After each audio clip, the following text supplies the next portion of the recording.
Hey everyone, we're Stickel Team 6 and this is our Business Innovation Process Assessment for Waste Management. It's Ocean and Hailey, Gina and Jenn are joining me. Over the next few minutes we'll walk through waste management's innovation process, highlight its strengths and challenges, and offer practical recommendations based on what we've learned in this course. The first thought that comes to mind with the word innovation may not be trash, but to waste management, that's exactly how the company started. Today, people hardly think about the processes that go into trash collection, but in 1893, Dutch immigrant Harm Huizinga saw a solution to a compiling problem.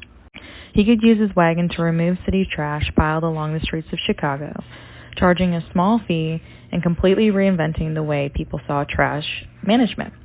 It was Huizinga's creativity and determination to do more that inspired his grandson to found Waste Management in Houston, Texas, 1968. WM's current innovation structure has 3 wheels, which all fall under the responsibility of WM's Corporate Development and Innovation Team, or CD&I.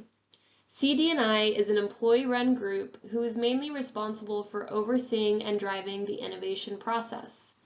They engage external innovation ecosystem, which includes a scouting organization called Prescott, as well as industry experts to generate new and unique ideas and provide divergent thinking. They also manage the Innovation Ambassador Program, or IAP, which is a group of internal employees from across the organization who drive innovation culture. IAP aims to forge relationships, gather ideas, solve problems, and continuously pursue new opportunities. Finally, CD&I also develops industry partnerships with technology companies, vendors, and consultants to find solutions, engineer products, and prototype.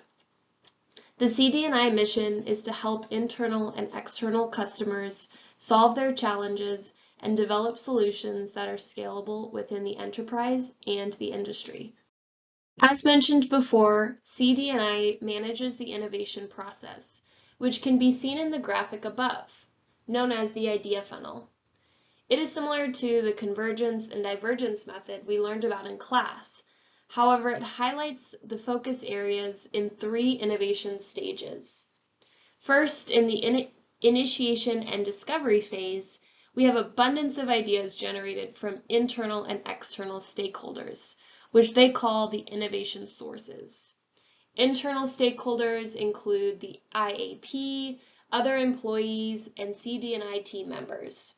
External examples might include vendors, industry associations, consultants, or technology companies.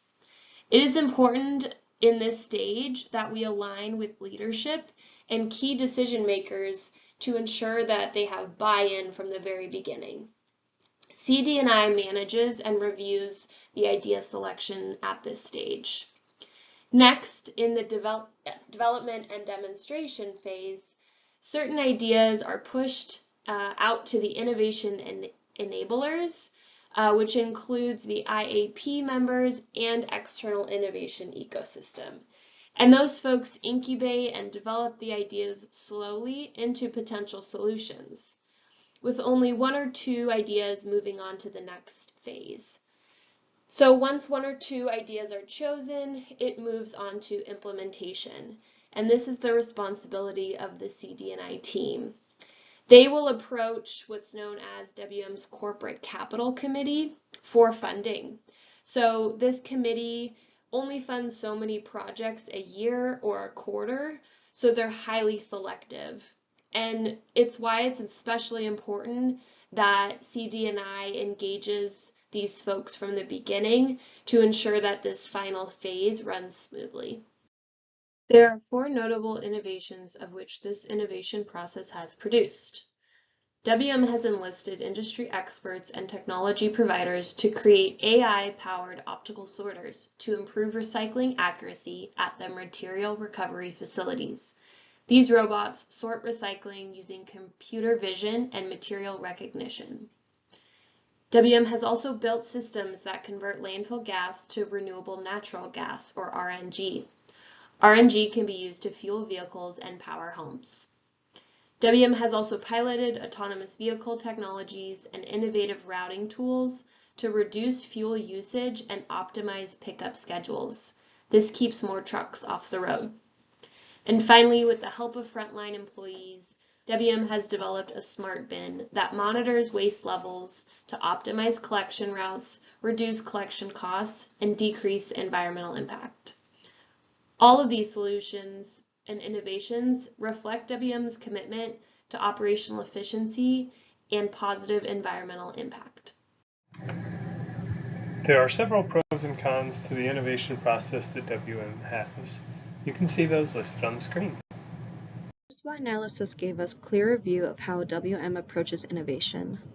Their strengths include strong ESG investment, a structured innovation pipeline, and a focus on tying innovation directly to sustainability goals. However, we notice weaknesses like a top-down innovation bias and limited visibility of innovation metrics, especially at the field level. Opportunities exist in areas like AI, robotics, digital transformation, and expanding the circular economy. But WM must navigate external threats such as regulatory uncertainty, labor shortages, and scrutiny over ESG claims. This analysis helped us focus our recommendation on reducing silos and empowering frontline innovators. Listed on the screen here, you can see the competitive innovation comparison between WM and its competitors. This chart shows how WM stacks up to competitors on key innovation challenges. While WM performs well on regulation, it still lags behind Republic in field innovation and employee engagement. This slide highlights 4 core concepts we saw throughout the semester. First, creative systems theory.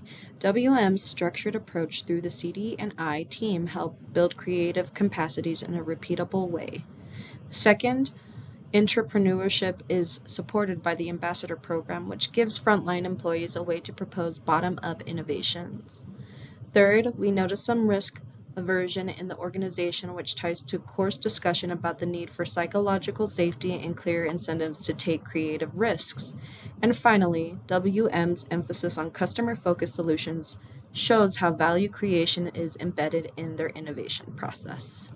For recommendations, we believe that waste management should focus on 5 areas. First, promote bottom-up innovation by expanding mini challenges across field offices and creating micro grants or pilot budgets for employee-led ideas. Next, they should enhance feedback transparency. They should develop a dashboard for employees to track the status and outcomes of submitted ideas. Then they should foster psychological safety to reinforce a fail-safe culture that encourages experimentation without penalty. Next, internal storytelling shares success stories internally to build momentum and normalize innovation. Lastly, unified metrics are important to standardize success metrics for innovation projects and make them visible across the organization. To implement the recommended innovation improvements at Waste Management, a phased rollout will be executed across Q3, Q4, and Q1 of the following year. This approach is designed to keep risk low while building momentum. In Q3, Waste Management will launch 2 regional innovation pilots focused on promoting entrepreneurship. These pilots will be run in distinct operational contexts, such as one urban and one rural region, and will be invite employee-led ideas through mini challenges.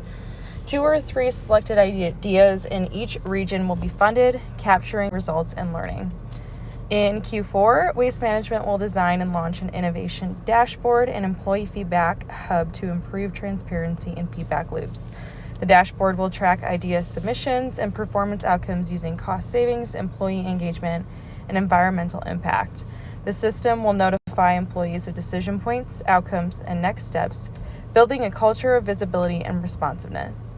Then, in the first quarter of the following year, the most successful elements of the Q3 pilots will be expanded across additional departments or geographic regions. At the same time, the dashboard will be scaled up and refined based on lessons learned. Thank you for tuning in to our Innovation Process Project. We hope you learned something today. These are our references that we used for this project.